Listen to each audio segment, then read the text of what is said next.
Okay, so welcome to this last session on digital anthropology for this this semester. So today we have the pleasure to have with us Gabriele de Seta, who is postdoctoral student at the University of Bergen in Norway. He holds a PhD from the Hong Kong Polytechnic University and has been a postdoctoral fellow at the Institute of Ethnology in the Academia Sinica in Taipei. He is has been or is currently part of a project on machine vision in everyday life in China, and has been working also on he's been interested in ethnographic engagement across multiple sites, and has focused on digital media practices, sociotechnical entanglements, and vernacular creativity in the Chinese-speaking world. So, I know that it also has a fascinating text here on memes, but I know that there's some interest here also. I don't know if we will get back to that afterwards. Today, then, here to talk to us about machine vision in Chinese everyday life. So it's a pleasure to have you here, Gabriela. Welcome. Thank you. Thank you for the invitation. It's my pleasure. Always good to talk about my research. So it's very interesting. And I'm looking forward to hear the work you're doing there, what people are interested in.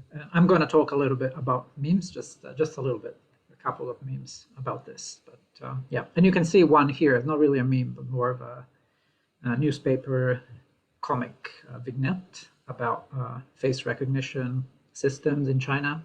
It was from an article discussing privacy and what it means to be identified through computers, basically.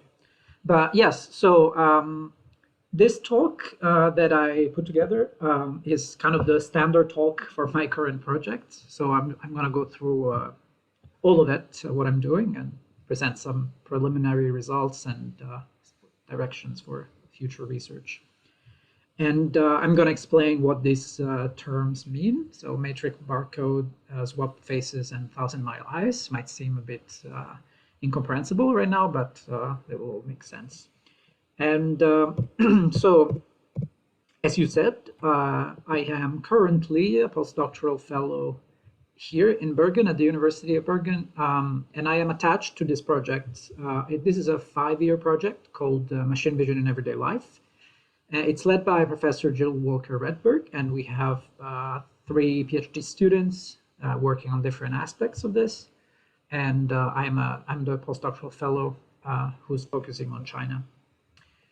If you're curious, you can visit the website of this project. And actually, the public front of our project is this machinevision.no.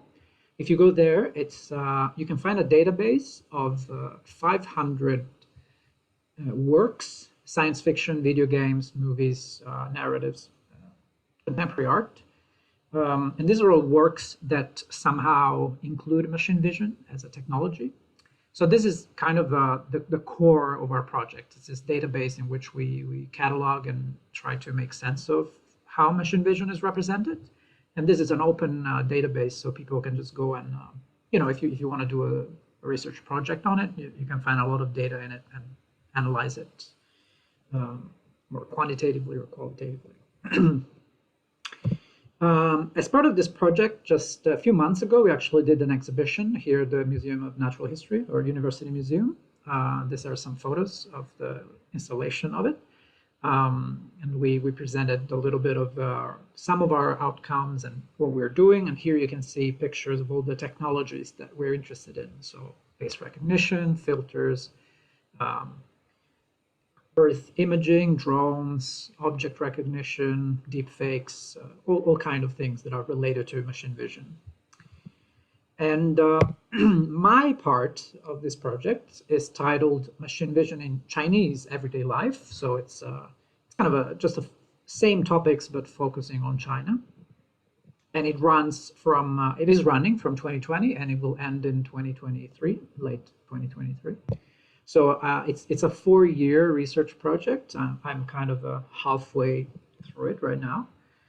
And this is I'm focusing on two things. So everyday life, both the use of these technologies and the development of these technologies. And I guess why I'm talking here today to you is because I have a background in both sociology and anthropology. I have a PhD in sociology, but I worked I've always been doing ethnography, and I worked in an anthropology department for a couple of years. So what I'm doing is grounded on ethnographic research, and I try to move across disciplines to study this topic. So I take theories from media anthropology, topics from China studies, and more general concepts or concerns from STS, so science and technology studies.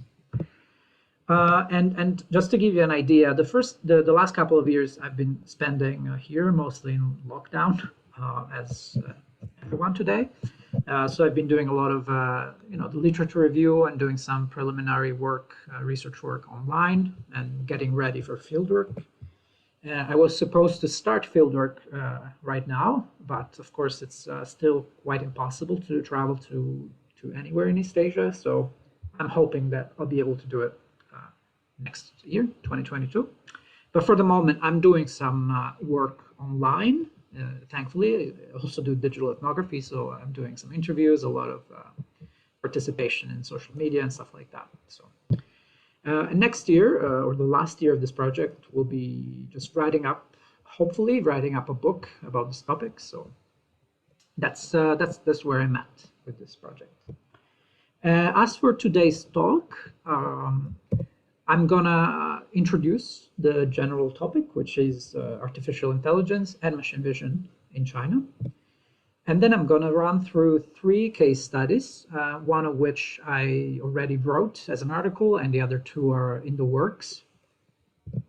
And then I'm gonna just offer you some conclusions and talk about future research directions. So starting from the first part, AI and machine vision. So artificial intelligence is definitely a buzzword today, and it's becoming a hot topic also in anthropology. AI, algorithms, machine learning, there's a lot of stuff being done recently. And in general, we can think of artificial intelligence through some very basic definition, like models and systems that make computers do what human minds or minds in general can do. There's a very generalizing definition, but AI as a buzzword today includes a lot of things, from cybernetics through machine learning, neural networks, deep learning, and all these kind of things. And machine vision is related to AI, but it's kind of a narrower domain in a way, and it's about the capacity of these systems to perceive an environment. And how do they perceive the environment? Through sensory data that we think of as vision, but it really is sensing light or waves of different kinds. And even if you're not so familiar with the concept of machine vision, you probably see it every day in stuff like object tracking systems, face recognition on your phone, autonomous cars like Tesla, or automated surveillance, like when you go to an airport and it recognizes your face and checks you in. This is all or robots, industrial robots, or consumer robots. These are all things and systems that use some sort of machine vision. And if you look at the technical literature, which I do quite a bit just to try to stay updated with the latest developments, machine vision is often represented to this kind of diagrams in which there is a picture that it's made for humans to see, and then there is a whole system through which a computer or a machine can divide it in smaller units and then apply some sort of neural network or deep learning model to understand or categorize what the image is. And so one of the main application is getting an image and understanding what it is, or understanding what is an object, or understanding where is a face and whose face it is. And for this reason, artificial intelligence is central in machine vision. It is how machines see. They usually see through artificial intelligence applied to images. So for me, in this project, machine vision is a kind of meso level of analysis in between the more general domain of AI, which is very broad, and the more micro-specific applications like face filters or automated drones or biometrics, fingerprint recognition. These are all specific applications, but I'm looking at the more broader machine vision in general. And just to give you an idea of what AI in China looks today, AI has had quite a short history in China. In its most recent hype that started around 2016-17, when some observers have called it the Sputnik moment, like Russia had, or America looking at Russia. It's this moment when some Go players from Korea and China were defeated or competed against Google's AlphaGo system. And in 2017, a Chinese champion of Go, Ke Jie, was defeated by DeepMind's AI. And in the same year, the State Council of China released this quite important national strategy document that explained how China wanted to become a global leader in AI in 20, 25, 30 years in the future. Then there has been a lot of universities setting up AI research centers and starting to think and talk about ethics and AI applications and explainability and all these topics of concern today. So when today you hear about an arms race between America and China, or China leading the global development of AI, it is mostly because of this recent hype, a lot of policy documents, and a lot of money being invested into by tech companies and into tech companies to develop artificial intelligence systems. And this is very evident when you look at Chinese tech fairs or showcases. All the major Chinese tech companies like Baidu, Tencent, Alibaba, they have all developed AI labs, AI research centers. They're creating their own frameworks that then they sell or promote globally, worldwide. And most of the founders or the CEOs of these companies have emphasized that AI is the future, big data is the father and mother of artificial intelligence, and so on. So there is a clear industry emphasis on these technologies. And AI is becoming not just a buzzword, but how these technology companies imagine their offering. So AI occupies this kind of foundational layer or basic infrastructural position in these companies' offerings. So this is just you don't need to understand Chinese, but it's just to show that you can see AI there. It says AI new foundation. And this is from a document by Tencent, a huge Chinese internet company, that explains how artificial intelligence is becoming the basic layer of a new infrastructure that will go beyond just the internet. It will be the foundation for smart cities, for all kinds of cloud computing systems, or augmented reality, virtual reality, and all these kind of things. But there are also companies that are not just, they're not large internet companies, but they specifically work on machine vision systems. And these are the ones that you probably have heard of in more controversial terms, like MagVi, SenseTime, E2, Dahua, Hikvision. There's many of them. And these companies specifically create and specialize in machine vision systems for surveillance of people, surveillance of cities and traffic and accidents, or for medical imaging, for example, for recognition of cancer or other illnesses, or more recently for detection of high temperature, for COVID screening, and so on. So machine vision is a huge industry in China right now. That's the main conclusion. And when it comes to everyday life, so how do Chinese people actually perceive and see machine vision around them? I put a couple of videos here just to give you a sense of it. The first one is a couple of police robots or automated vehicles that patrol the streets in a Chinese city, in a pedestrian area, probably just scanning for suspicious behavior or for people in need of help.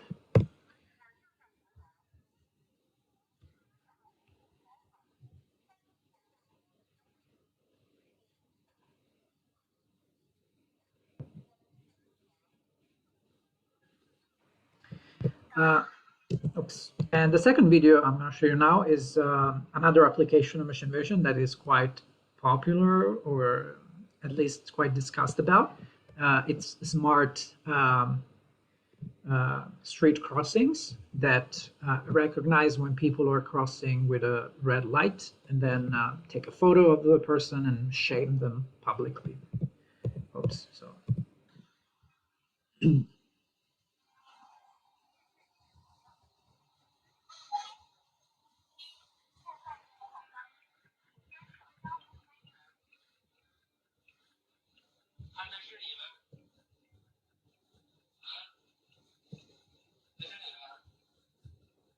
So in that case, the person on the scooter clearly crossed with a red light and then was taken a photo of, and the person shooting the video just told him, "Oh, that's you, you know, you have been photographed," and probably reported to the police.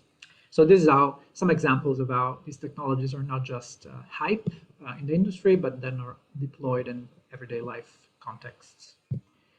And machine vision is also quite present in apps and social media.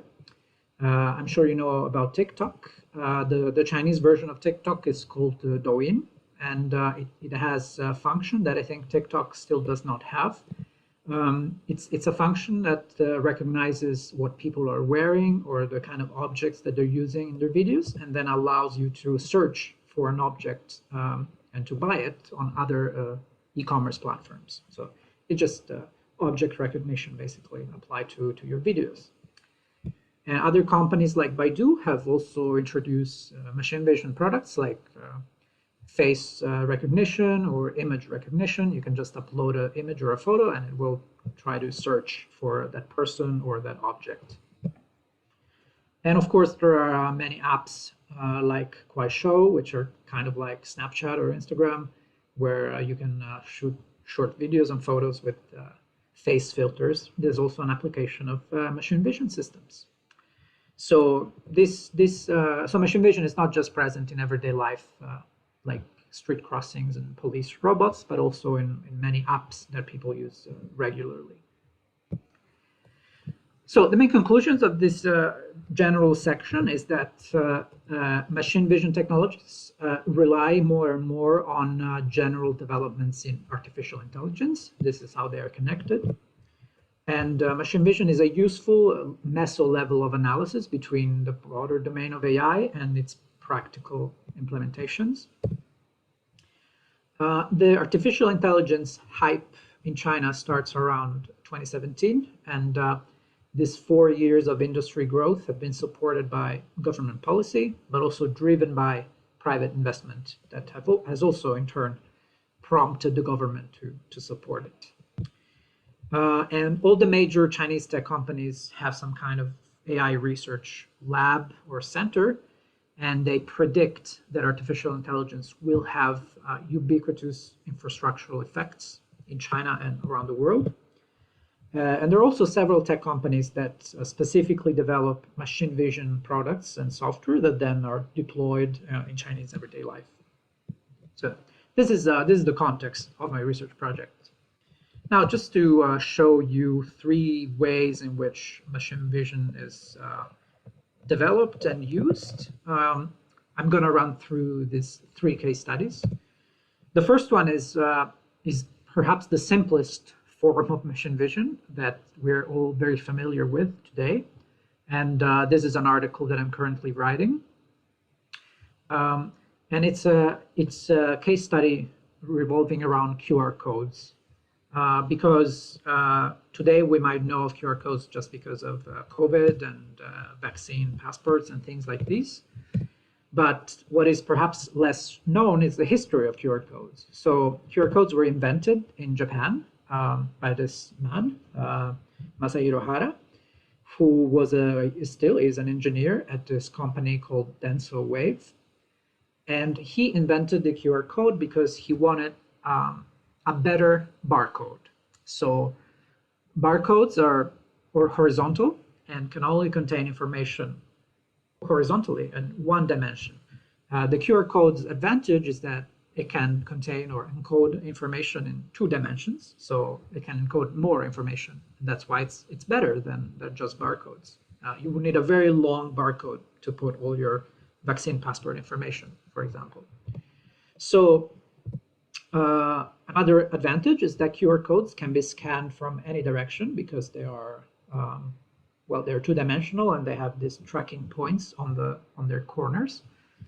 So this was way before smartphones, and the earliest applications of QR codes were actually in shipments, logistics, or industrial logistics. So people used to scan barcodes in warehouses or factories, and they had these specialized scanners to scan them. So QR codes were born actually before the smartphones that we use to scan them today. And this is a very basic example of machine vision. It is a very simple encoding and decoding algorithm that can be run on a scanner like this. And it actually requires no artificial intelligence in the background. It's just a mathematical process or a mathematical model for retrieving information. But what I think it's interesting is that the history of QR codes goes so far back in the past. And for the longest time, QR codes were not that successful. But a combination of things made them as popular as they are today. And these 2 things are, first, they became a global standard. So QR codes are free. The standard is free. You can create QR codes and you can put them wherever you want without paying to Denso Wave company that invented them. And this started from 1997.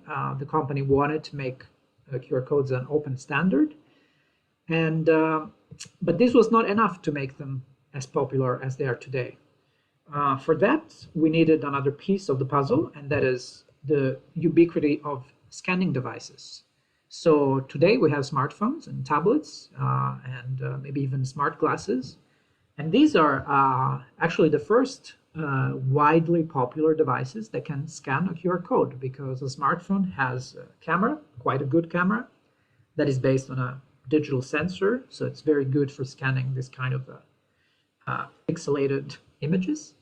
And also smartphones have an internet connection, which is required to use QR codes as links to information.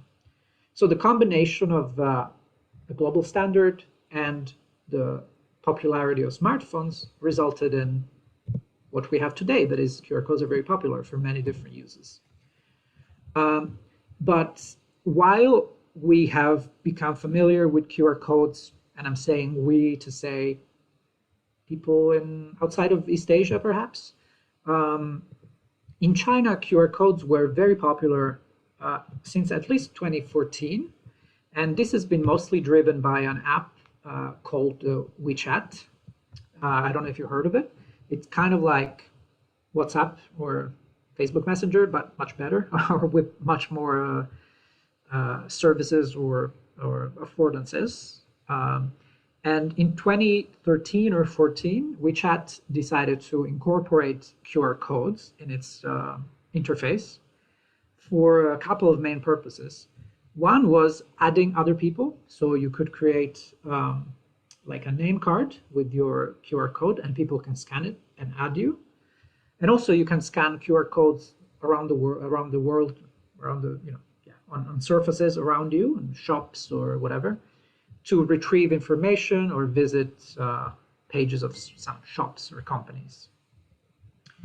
And one of the founders of WeChat, as early as 2012, so almost 10 years ago, said that the search box or the search engine was the entry point for the PC internet. But today, with the mobile internet, the new entry point is the QR code. So in East Asia, QR codes were quite popular from 10 years ago, as these kinds of this new form of links for mobile internet. And an important turning point for the QR code in China was Chinese New Year 2014, when WeChat introduced this new function through which you can send a hongbao, which is a red envelope. You can send a digital one. So in China, there is this custom that a Chinese New Year, you give monetary gifts to people in your family, your friends, by putting them in this red envelope, like a physical one. You put cash in it. But this new function of WeChat allowed people to charge money into their digital wallet and then create a red envelope, like a digital one. That was basically a QR code. So then you post the QR code in a chat group and people can scan it, and the first person who scans it can get either all the money or a fraction of the money and so on. So in 2014, this was launched and it was a huge success. People loved it. And this helped cement the use of QR codes as a payment interface. So people got used to exchange money through QR codes or to go in shops and pay through QR codes.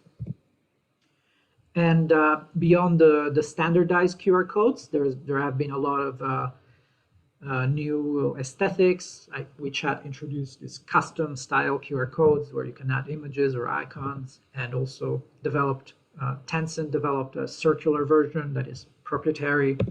And many Chinese companies are trying to develop the next version of the QR code that can contain even more information. But the biggest use today in China is that of payment. Many people don't have credit cards or are not used to using credit cards, so they prefer just scanning QR codes with their phones and transferring money this way. And this is a photo I took, I think, in 2015 or 16 in Shanghai of a typical counter in a Chinese shop. In this case, I think a tea store. And you can see here countless QR codes telling customers that they can pay through different apps or get discounts or deliveries through various apps, including WeChat, Alibaba, and so on. And this is a very common thing to see in China today, pretty much everywhere, in shops and taxis or just advertisement everywhere. And some companies like Tencent have recognized that QR codes are an integral component of today's e-commerce and in general of the Chinese economy. And this is why in an article I published this year, I called QR codes an infrastructural gateway. So they're a very simple form of machine vision, but they can become physical. They can stand or be stuck on places and objects, and they become a gateway for users to access a much larger sociotechnical infrastructure. So QR codes is this small thing that your smartphone can interpret, but through it you can move money from your bank account to a shop owner, or receive money from your friends, or do all kinds of things around China today. So conclusions of this case study or example is that machine vision is not necessarily powered by groundbreaking artificial intelligence or automation, but even the most basic applications of machine vision have unpredictable trajectories. So something invented for logistics in Japan more than 20 years ago then became popular in China through an app, and then 5 years later is around the world because of a pandemic, right? We could not predict the trajectory of this kind of thing. And QR codes became popular because of a combination of factors, as I said, the standardization, but also the popularization of devices like smartphones. And today, Chinese tech companies are adopting QR codes as these kind of gateways to their platforms or to their computing clouds. And in general, in everyday life, QR codes are becoming these infrastructural gateways for a large number of activities, from making friends or new contacts to paying for goods or transportation or whatever. So this is the first example. The second example that I just published an article about, if you're interested in, is on the Convergence Journal, is a case study on deepfakes.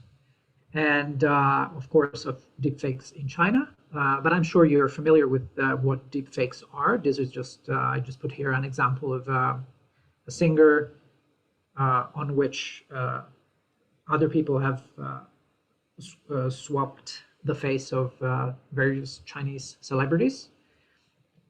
And deepfakes have been popular for the last 4 years. The first ones were made in 2017. And I'm sure you've seen different examples with Obama or various celebrities.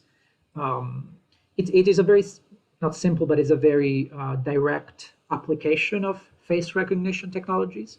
But instead of recognizing a face, you teach, or you make a machine learn the face of two people to decompose and recreate the face of two people, and then you swap them, and the result is that the face of one person gets applied to the body of another person. And you can do all kinds of things with it, ranging from funny videos to porn movies, or bullying, harassing other people, or creating false news or fake footage. But you can also make movies, like deepfakes have been used in TV series and movies in Hollywood to replace actors and things like those. So in the last 4 years, this term deepfakes has become a common way to talk about videos that use some kind of machine learning or deep learning to hybridize or generate human bodies or human faces. Now, there are many different kinds of machine vision or machine learning applied to human faces, but the goal of deepfakes is the same: is to manipulate the face or to change the expression of people in photographs or videos. And what interested me was that in China, deepfakes are called Huanlian, and this term literally means swapping faces or changing faces. So it's a little bit different meaning that what we get from deepfakes. First of all, there is no meaning of fakeness, of false information, and also they're not thought of as something deep, right? There is no deep learning involved. It's just it's a very direct translation. It just means swapping faces. And but in China, like in other contexts, deepfakes have been used by amateur creators to switch, for example, the faces of actors in their favorite TV series to put an actor they liked more or they wanted to see in that role. This is one example. This was a quite famous case in China. Just an amateur creator took the face of an old Hong Kong star and put it onto the performance by a Chinese actress, just because he wanted to see how it would look like. But this video has been taken as an example of how this technology could result in unpleasant effects or problems. But the main discussion around deepfakes in China started in 2 years ago, in August 2019, when a social media company launched an app called Zao. You can see some screenshots here. This app was, now we have a lot of apps like this, even on the Google Play Store or Apple Store, but this was one of the first ones to offer this kind of service.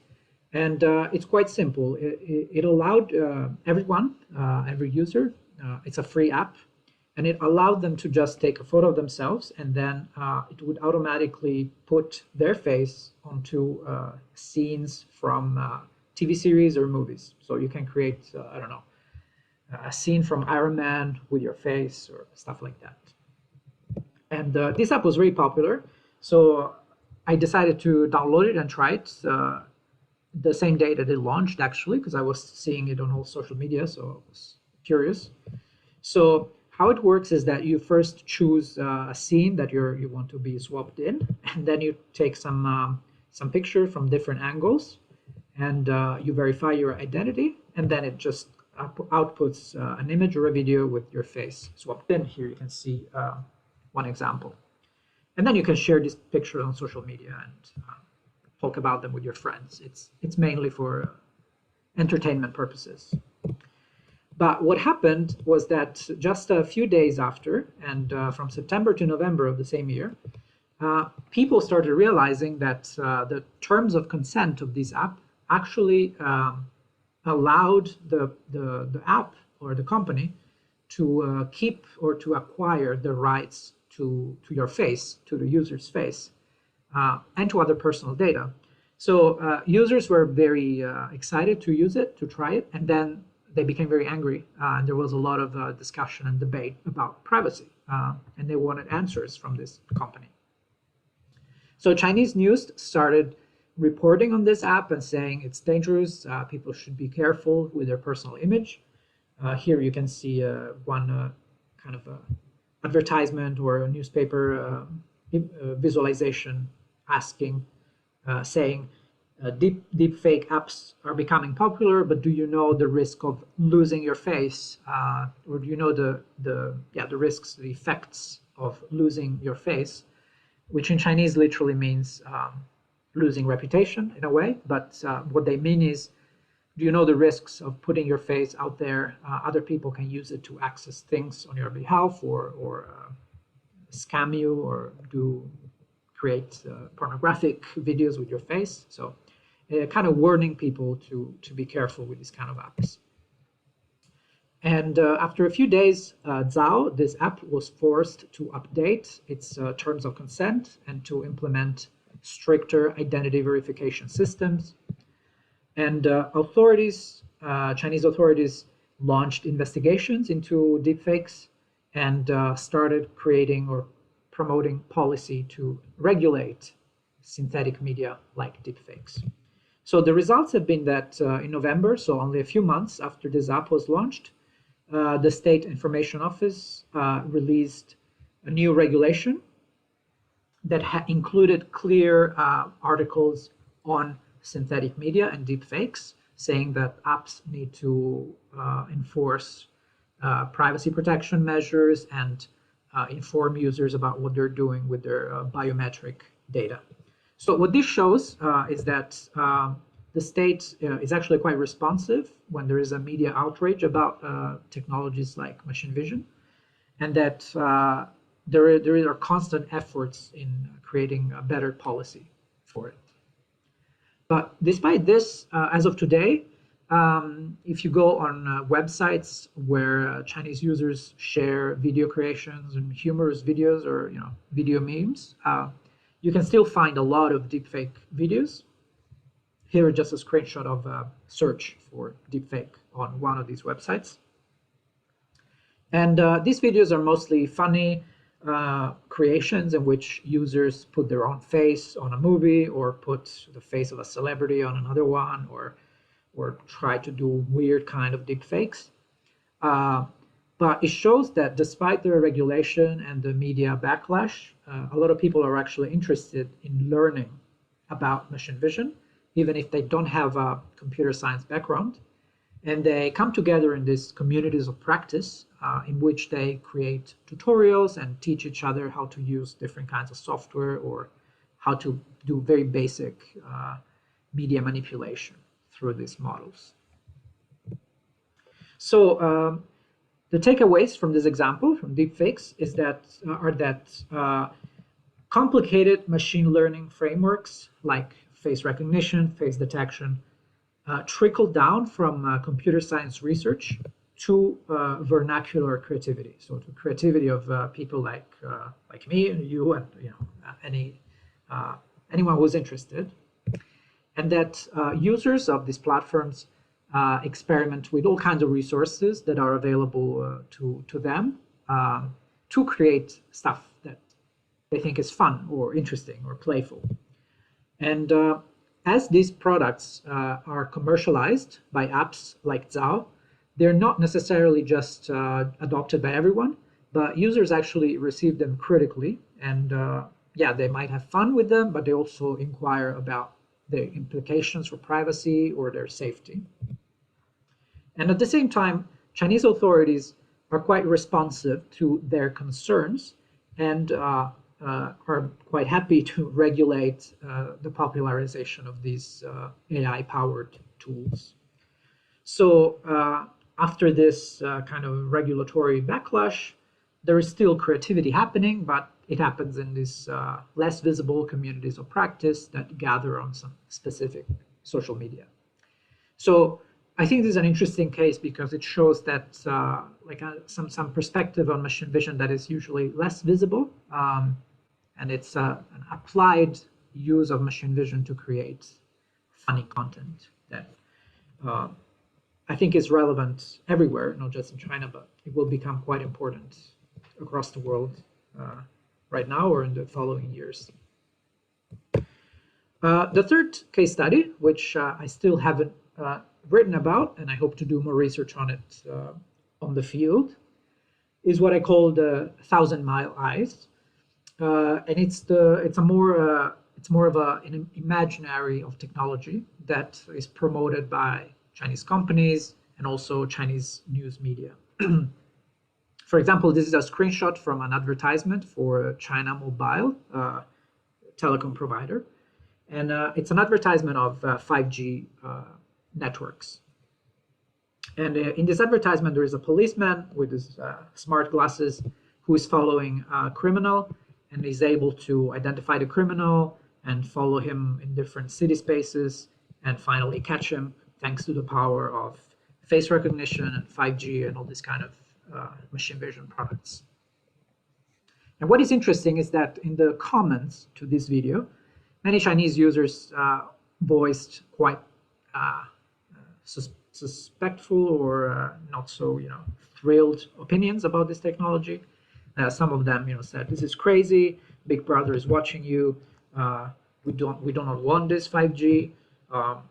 Or more specifically, said that this technology allows a new form of monitoring, and it needs legal oversight, or it would have terrible consequences for citizens. So this shows that Chinese people have, or Chinese citizens have a quite critical, at least some of them have a quite critical reading of these new technologies when they're used by even by the police or commercial companies. And this points to what are called the sociotechnical imaginaries. So machine vision is not just products or like QR codes or deepfakes, but it's also a way of imagining the role of surveillance and biometrics identification in society. This process of imagining the future is done both by private companies, by the government, by how technologies are depicted in the media, and then by how the public discusses them at large. And there are many examples of this. It's quite interesting, for example, that in China, there is a famous mythological figure of a demon guardian called Qian Li Yan, which means 1,000-mile eyes, whose power is to see very far in the distance. It's kind of a guardian god that can see everywhere. A company called a surveillance vehicle robot with the same name to emphasize this kind of connection with godly powers of vision. So it's quite interesting to see how the sociotechnical imaginaries of contemporary Chinese tech companies and industry are shaped by local traditions or references. Also show that they are homegrown indigenous technologies. They're not just coming from abroad. And another example that these technologies not only connect to Chinese mythology or tradition, they also connect to more recent revolutionary past. For example, a surveillance program that has been quite controversial in China is called Sharp Eyes. And it's this massive countrywide network of surveillance cameras and cloud computing and face recognition. And the name Sharp Eyes is actually a reference to a quote from Mao Zedong. They used to say that the people have sharp eyes because they need to look to what the neighbors do and report them when they do something that is not revolutionary or does not live up to communist values. So here we can clearly see how this sociotechnical imaginaries of vision are linked to previous forms of vision and surveillance that were not technologically mediated, but were just person-to-person surveillance, so-called. So there are complex layers of sociotechnical imaginaries. Another example is the Skynet project, another kind of surveillance framework for China. And this idea of Skynet does not actually come from Terminator, but from a Taoist classic in which Lao Tzu, a philosopher, talks of this web of heaven that sees everything and lets nothing through.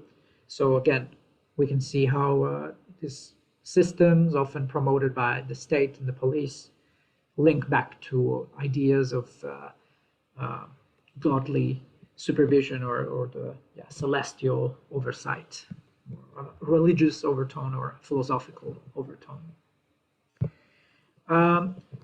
But of course, people do not accept these imaginaries uncritically, and there is a lot of what Roger Kremers called responses to Pan-Spectral surveillance.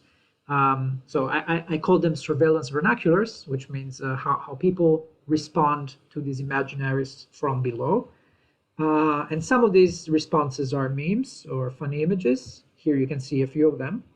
These are photos that people posted on social media of photos of those smart street crossings, and specifically photos of when these crossings fail in doing their job. So in the first one, you can see a policeman being reported for crossing with a red light. And in the second one, you can see a truck being identified and reported because there is an advertisement on the side with people. So people make fun of the systems or catch them in moments when they fail to be as accurate as they propose to be, or as they claim to be. So some takeaways from this, which is still work in progress, and I want to develop it more, but this is a case study at a more societal scale, looking at the sociotechnical imaginaries through which everyday uses of machine vision are constructed. And these are created together by private companies and the state, and they draw on various local cultural reference from tradition to history. And machine vision today is imagined as realizing these fantasies of pan-spectral vision, so across all spectrums. And these imaginaries contribute to narratives about national technological development and success. But people's everyday encounters with these technologies are also reflected in more ironic or critical surveillance vernaculars and debates. So some conclusions about my overall project for the moment is that machine vision has become increasingly pervasive in Chinese everyday life, and I think globally. I don't know how the situation is in your country, but here in Norway there are debates about the implementation of machine vision for certain things, and it's likely to be a debate that will shape the future of many places. And this is clearly connected to global AI research and development of AI companies around the world. Another important conclusion, I think, for me is that machine vision operates across different scales.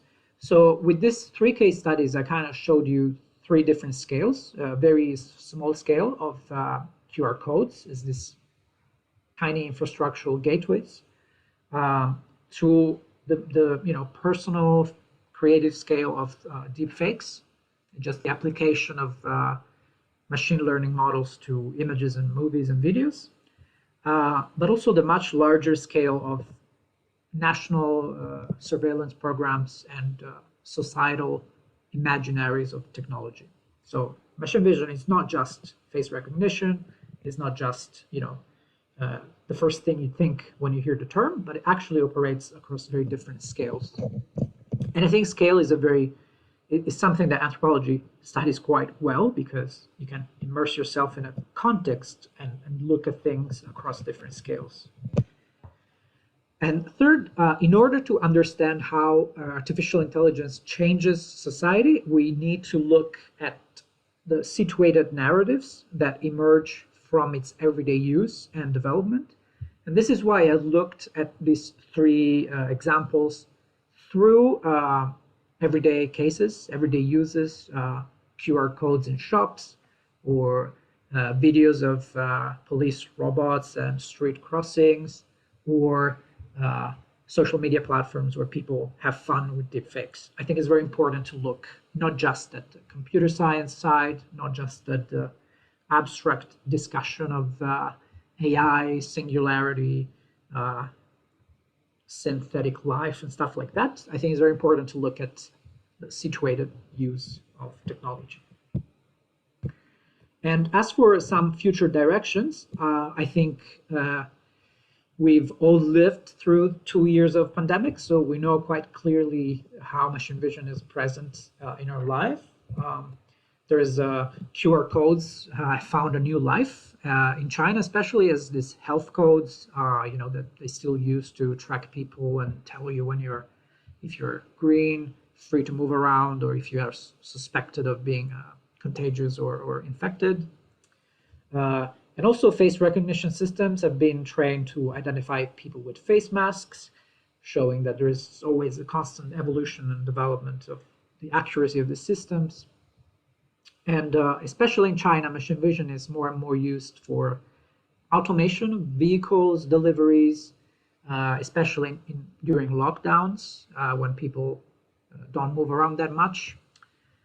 But also there have been and there will be globally more and more debates about privacy of data, what to do with your face, what not to do with it, how to protect your biometric identification, and so on. So these are all, I think, future directions, not just for me, but for anyone who's interested in artificial intelligence and machine learning. These are all interesting topics. So I'm working on some concepts that I want to develop in my book. One of these is the idea of optical governance. So it's this idea that states and private companies increasingly govern other people or their users or their citizens through these technologies of optical media, really. And I defined this a little bit in an article I published on the Strelka magazine. You can find online.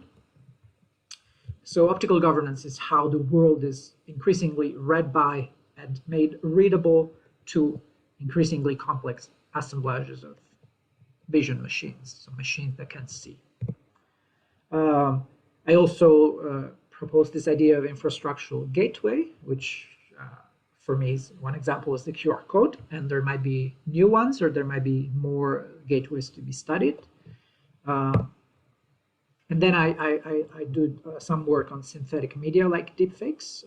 It's not actually under review, it's been published, so it's really new development. So these are three concepts that I'm working on. And these are some of the references that I mentioned during this talk, which maybe I'll just leave here. So if people are interested, they can look or take some notes as we do the Q&A. So this was my talk. I hope it covered a useful scope of range of topics. Let me know if you have any questions. Thanks a lot. That presentation was really interesting, Gabriele, and with lots of concepts and yes. things. So really interesting. So yeah, as Gabriele was saying, if you have a question, you can pose it in the chat, or you can just raise your hand as always. But I'll use my privilege here as kind of the chair to ask you the first questions. So when you're talking about how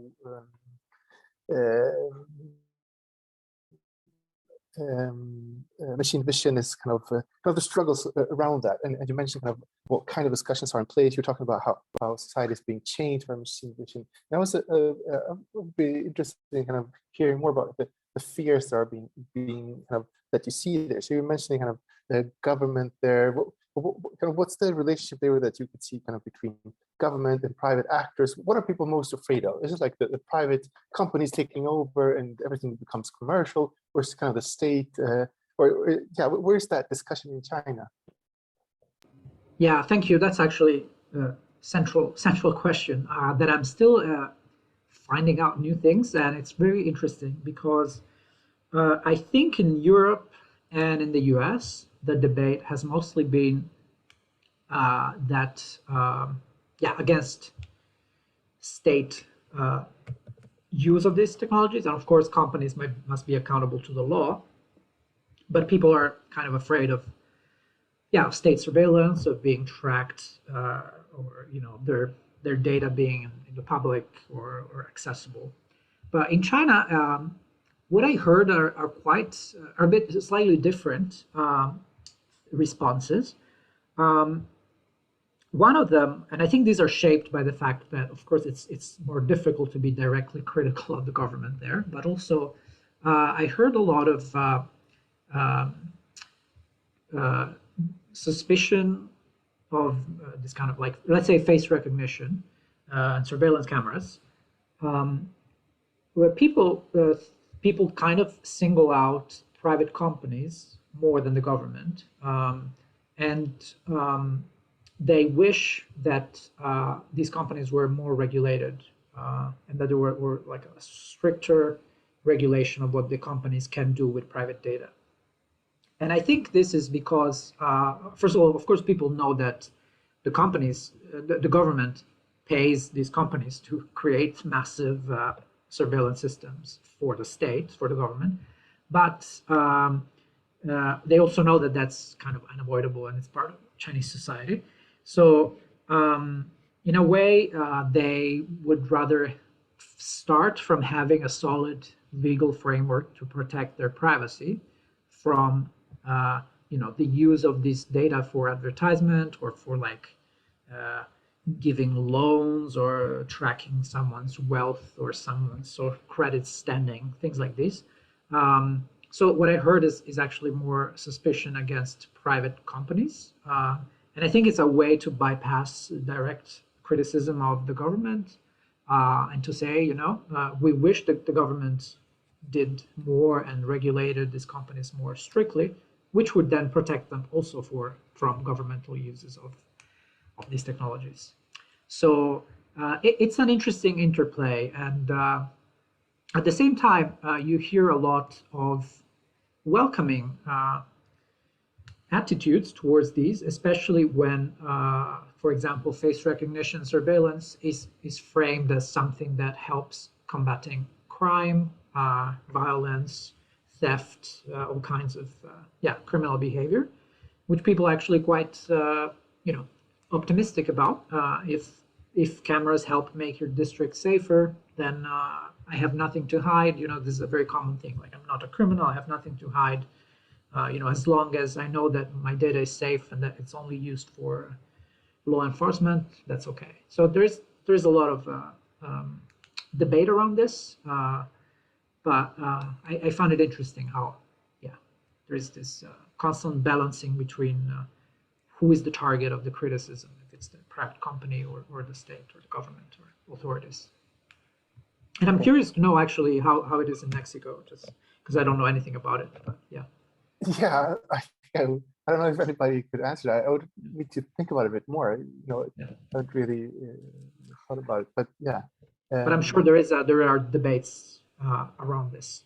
I don't know which kind of technologies. But, yeah, we kind of privacy issues, but I wouldn't say that it has really kind of surfaced that it's so present. But yeah, kind of always kind of fear of new technology and kind of these, as we were saying, kind of the conditions for the use of certain apps and all that. That is, of course, present. So I have a question, or Alison has a question. Alison, so please go ahead, Alison. Hi, Gabriele. Thank you so Hi. much for this talk. It's so interesting, and I love all of these new terms: optical surveillance, optical governance, et cetera, et cetera. Super interesting. Look forward to your book coming out. My question is kind of related to this issue of the Chinese government not really, you can't be so critical, openly critical.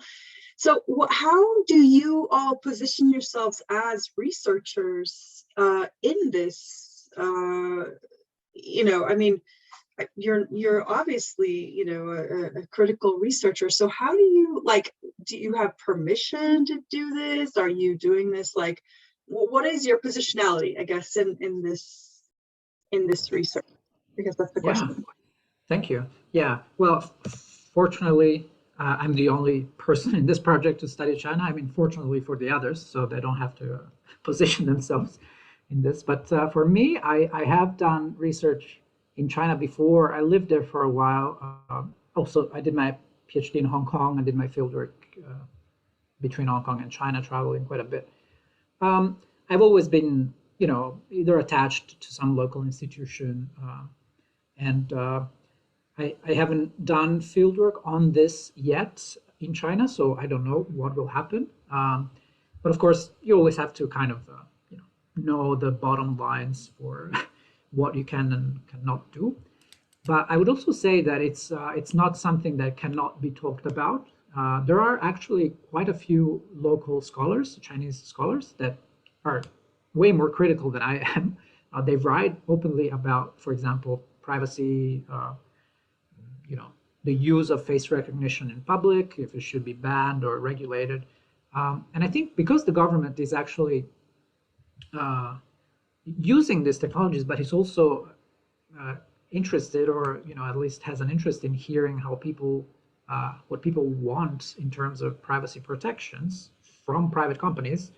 I think there's been a discussion in the past couple of years about, for example, face recognition systems, and there was an academic who wrote something against it and actually made a specific, I think, zoo or museum remove these the systems because they were actually infringing on privacy rights.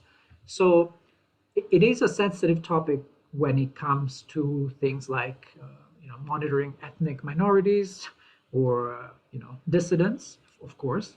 But at the same time, it's something that is discussed in the media, and I think you can talk about it as an academic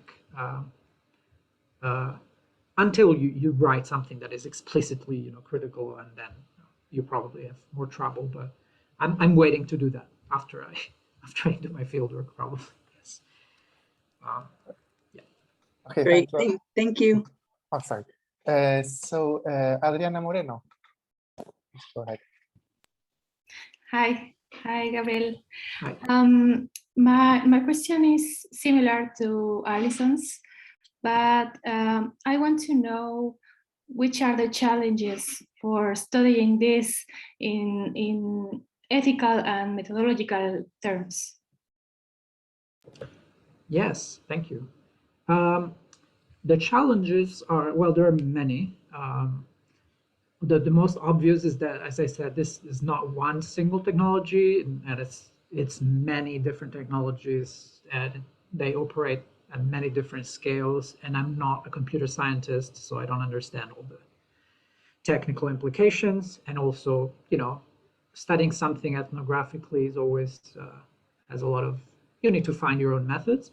But in ethical terms, this is, I mean, there are many ethical considerations here. So I'm not doing machine vision. I'm not, you know, working on these things. I'm just looking at how people use them. So I guess it's the standard ethical considerations of doing any kind of fieldwork. So because it's China, there are many additional ones. Like I tend to not ever single out individuals and you know, keep information on them to avoid them getting in trouble afterwards if you know, they're questioned because they talk to me. And in general, being very careful when I represent someone else with critical opinions of the government or of anything. So these are kind of general basic things that you need to be careful about when you do research in China. Just kind of like the usual informed consent, but also protecting your participants a bit more, because you never know what can happen a year in the future, or 3 years or 5 years. But I have to say that some people I interview are actually quite, they're willing to put their name out there and be, on the record, because they think these are important issues for them. So it's also interesting to see how, there's scope for agency, and people want to say what they think about these technologies. So it's always a little bit of an ethical, you need to make some decisions. They're sometimes a bit hard. And also, there are considerations about, as the previous question mentioned as well, my positionality, because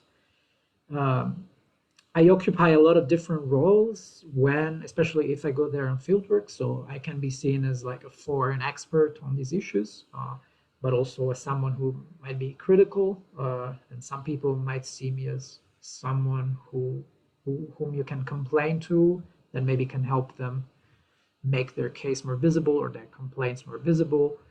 For some people, you might be like social capital to make friends with and obtain information. So it's kind of course, this happens everywhere, but I think in China, these concerns are a bit more heightened by the social and political environment, which also changes in time. So, for example, right now, the main challenge is that I cannot travel there, and nobody really can. It's quite closed, and people in China can hardly travel abroad as well, because they're not renewing passports at the moment. So it's just it's quite a challenging thing, I think, for everyone globally. But for example, now I'm doing a lot of interviews to Chinese artists that use machine vision in their works, and I'm doing these interviews online. And it's very interesting to get to talk to someone that you were expecting to visit on fieldwork, but you're forced to talk online and share these experiences through digital media. That's the only way we have to talk, which have new kinds of implications for what it means to be there, what it means to be together, to exchange things for research or discussions. So it's something I always keep thinking about and never have a conclusion. But yeah, thank you. Thank you. Okay, Tim, Nab, let's have a question. Okay. When we were in China, at first, before we had to apply for our permits to Tibet, we used to hang with the Uyghurs. And the Uyghurs do everything that's illegal. The food stands, the stuff they smoke, they're all over the place. And we were warned about the Uyghurs. It's absolutely amazing. Mao's dictum is absolutely right. Everybody talks to the police about you on this. And we had to quit seeing the Uyghurs because of that. How does this kind of technology affect that kind of thing? Well, Sorry, can we just get a kind of an explanation of Uyghur? I have no idea what that is. So well, I mean, There in is a China, Muslim ethnic group in Western China that's being Okay. presently persecuted by the Chinese government. Okay. yeah, well, so this is one of the most pressing issues and the most discussed implications of the systems. I've never been there, but I've done most of my work in urban context in Eastern China, coastal areas, wealthy, and I have been warned about Uyghurs by friends and colleagues and everything. It's like it's just one of those racist stereotypes that's common in China, that people tell you, Uyghurs steal and be careful, whatever. I mean, and We had a wonderful time with the Uyghurs. of course. I mean, and yeah, and I mean, I know some people from there, but when you live there, it's like this is the context you're exposed to, and of course in the media. And so for your question, how do these technologies play a role in this? It's well documented. I mean, Uyghurs, there are Chinese machine vision companies that develop software to identify people by ethnicity. So of course this is highly questionable, but there are companies that allow you to say, oh, this person is Han Chinese, so a majority, ethnic majority, or suspected to be a Uyghur, a Tibetan, or any other minority, which results in then targeting of minority populations. And there is great work by this anthropologist Darren Byler, who has just published 2 books on this. One is on the camps in which hundreds of thousands or more Uyghurs have been put by the government in the last few years, and another one is more specifically about technologies, and now they play a role in policing population in China. So I highly recommend this work if you're interested in this.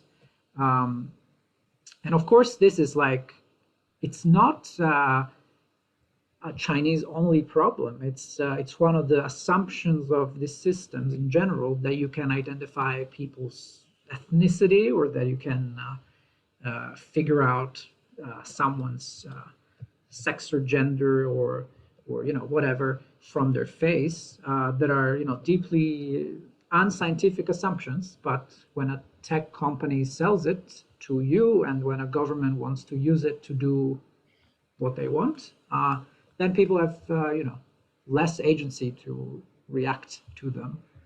So the practical things is that today, I haven't been to Xinjiang, but there's ample documentation that at least in the past 5 years, there were face recognition checkpoints everywhere. Minority people from ethnic minorities were being, some of them, families were being tracked where they lived, and QR codes put on their homes for government official to scan and check who lived there, who doesn't live there. So there are clear applications of these technologies, and but of course these are not as broadly discussed in China, because that's kind of the red line where you can't say too much about it.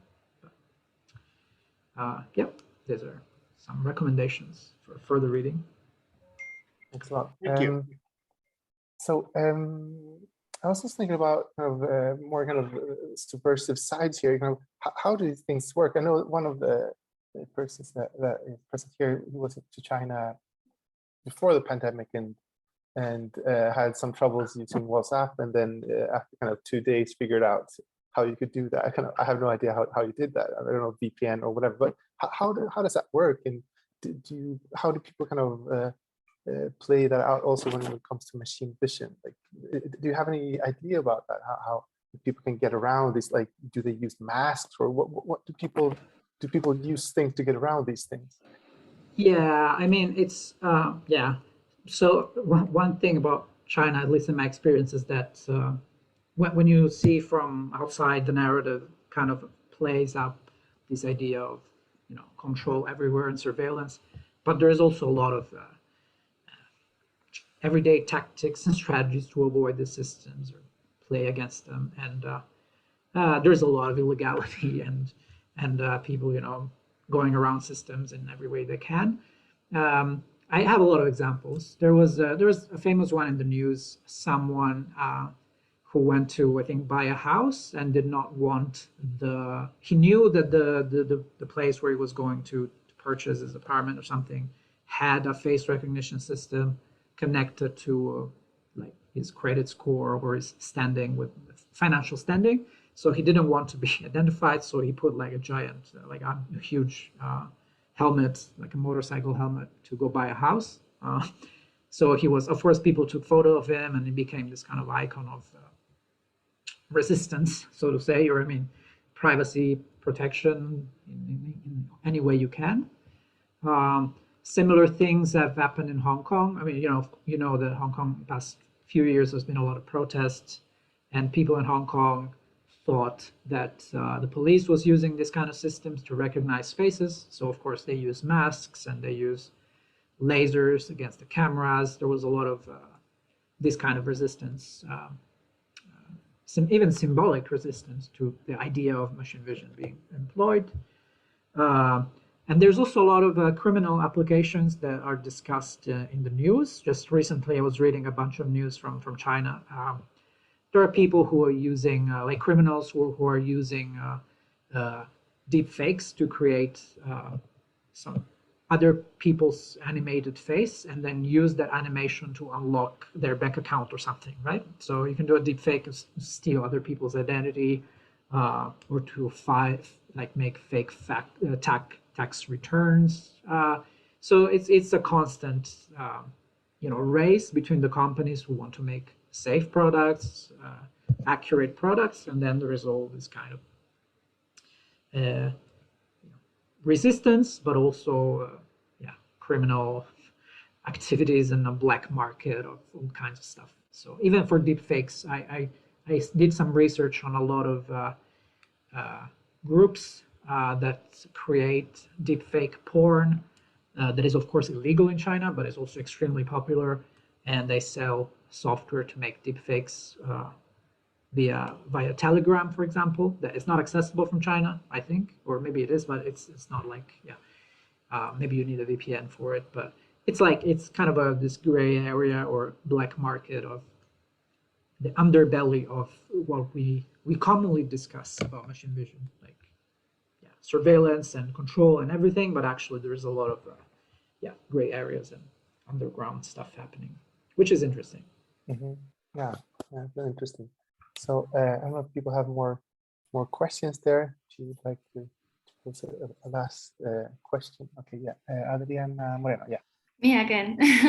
I just wanted to say that I love your work. I'm just reading the special issue of the Journal of Digital Research, in which you work with Crystal Lavidit, and it's helping me a lot for my own research. So thank you so much, and it's really nice to hear you. Yeah, we always love when someone reads that issue, because it was written for early career researchers like us. We were when we wrote it. Maybe we still are. I don't know, but it's great if it's helpful in any way. I will tell Crystal. Yes, thank you. Okay, so I think I'm gonna close the session there. Thanks a lot, Gabriele, for this really interesting talk. I think it leaves with a lot of questions, and when is that book of yours going to be published? Well, I'm just working on the proposal right now, so I'll do field work and I'll write it up. Hopefully, I'll be done by 2023, the end of this project, and then we'll see. So, but I'll keep you updated. Yeah, that'd be nice to see the results and all this. And and I would love to. I'd love to know.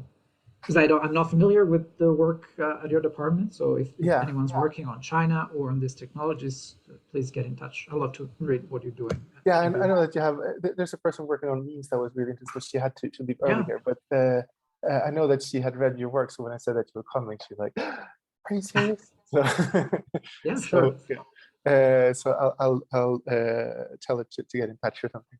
Yes, perfect. So, so thanks a lot. Really, really interesting. I really appreciate it a lot. So, thank you for the invitation. Yeah, thanks a lot. And we'll see you. Yes. Very interesting. Very interesting. Thank you. Thank you, Tim.